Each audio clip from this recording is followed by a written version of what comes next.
Jadi ini adalah satu bukti yang menyatakan bahwa PKI adalah dalang dari G30S PKI, karena di sini juga dimuat susunan Dewan Revolusi Indonesia. Ada sejumlah nama yang dicatut ya. Diumumkan oleh Untung keputusan nomor 1 atau dekrit pertama tentang Dewan Revolusi Indonesia. Mereka juga membentuk Dewan Revolusi Daerah sampai tingkat bawah. Kemudian penurunan dan penaikan pangkat. Semua jenderal diturunkan, pangkatnya hanya menjadi letnan kolonel. Kemudian yang ikut serta di dalam penculikan dan pembunuhan para jenderal, pangkatnya dinaikkan.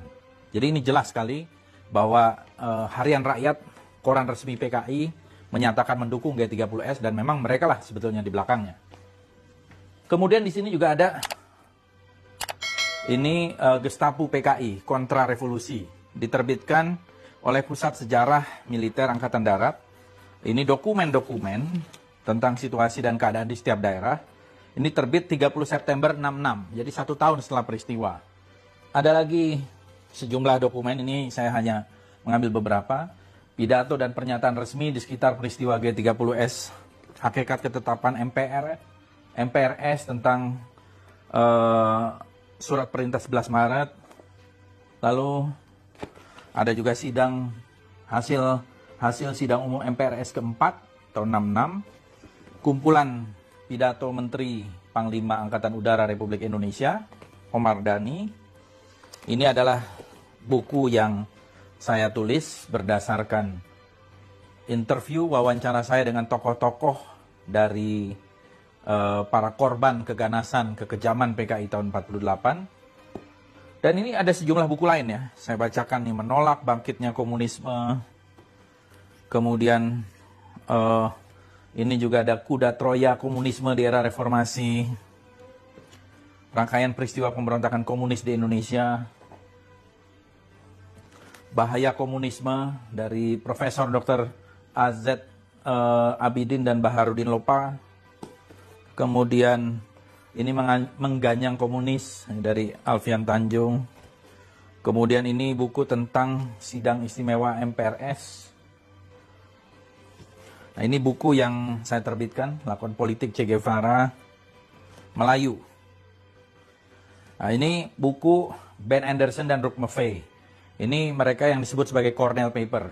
Teorinya yang selalu dipertahankan oleh PKI selalu persoalan bahwa Oktober atau 30 September itu adalah masalah internal Angkatan Darat.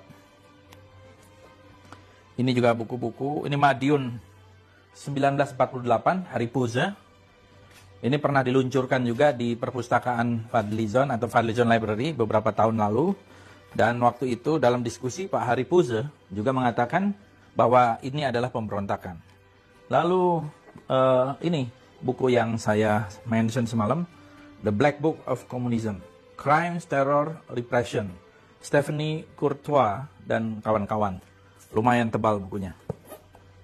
Ada lagi juga, ini terlalu banyak buku, Rangkaian Pemberontakan Komunis di Indonesia, Protes Kaum Muda, Bahaya Merah di Indonesia. Ini buku yang diterbitkan oleh Markas Besar Angkatan Bersenjata Republik Indonesia, Bahaya Laten Komunisme di Indonesia. Ada 5 jilid. Ini juga kumpulan tulisan terpilih tentang gerakan komunis dan bahaya ekstrim lainnya di Indonesia, Kewaspadaan Nasional. Ini buku Pak Taufik Ismail, Katastrofi Mendunia, Marxisme, Leninisme, Stalinisme, Maoisme, Narkoba. Nah, ini juga ada buku yang sangat menarik, satu studi tentang konspirasi, Victor Fick, Kudeta 1 Oktober 65. Masih banyak buku-buku lain ini yang sempat untuk diambil. Nah, ini ada juga buku Nasakom, ya. Ini di sini bisa kita lihat bagaimana ada 3 jilid. Jilid pertama nasionalis, jilid kedua agama, jilid ketiga komunis. Lucunya jilid ketiga komunis ini jauh lebih besar dari yang lain-lainnya.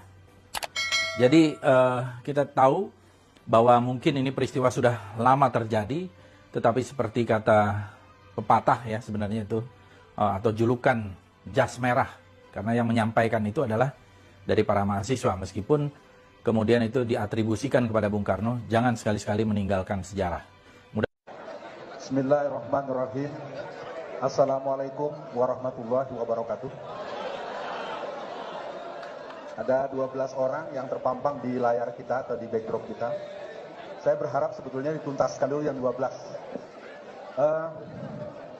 Buat saya Jokowi itu tidak perlu terlalu diberikan kalimat-kalimat eufemisme. Soal ijazah, soal skripsi, soal yang lain-lain saya pikir sudah selesai.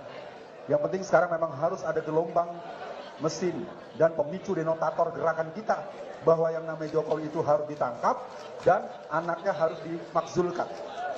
Nah, gerakan ini tidak boleh sambil lalu. Gerakan ini harus seperti mesin polimer yang ada di pabrik-pabrik tekstil. Mesinnya tidak boleh berhenti karena kelihatannya kedatangan Pak Prabowo ke Solo dan berbagai penampakan-penampakan yang dia tampilkan, termasuk mengganti logo merah, bunga merah dengan gajah. Itu artinya gajah semakin besar dan gajah itu bisa menginjak siapapun. Dan mereka akan mengatakan bahwa ini adalah kebangkitan PKI, Jokowisme, PKI komunis tanpa PKI. Jadi yang jelas Jokowisme ini adalah ideologi yang dididik serius.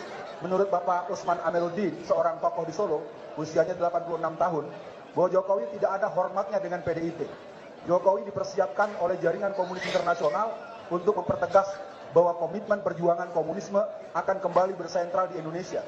Saya mungkin merasa tidak perlu panjang lebar. Kata kuncinya, jangan pernah berhenti karena Jokowi telah menjadi pemicu kebangkitan PKI ketika dia memerintahkan kepada TNI untuk membakar seluruh dokumen-dokumen golongan A, B, dan C. Satu waktu beliau menyatakan secara resmi agar seluruh dokumen A, B, dan C yang pernah terlibat PKI tahun 1965 harus dibakar. Berarti patut diduga Jokowi adalah pemicu kebangkitan PKI di Indonesia. Sekian dari saya, mari kita usahakan agar ke-12 kawan ini jangan pernah ada yang masuk ke dalam penjara. Karena masuk penjara itu buat kita adalah sebuah hal yang tidak pantas. Mestinya Jokowi yang dipenjara. Sekian, Assalamualaikum warahmatullahi wabarakatuh.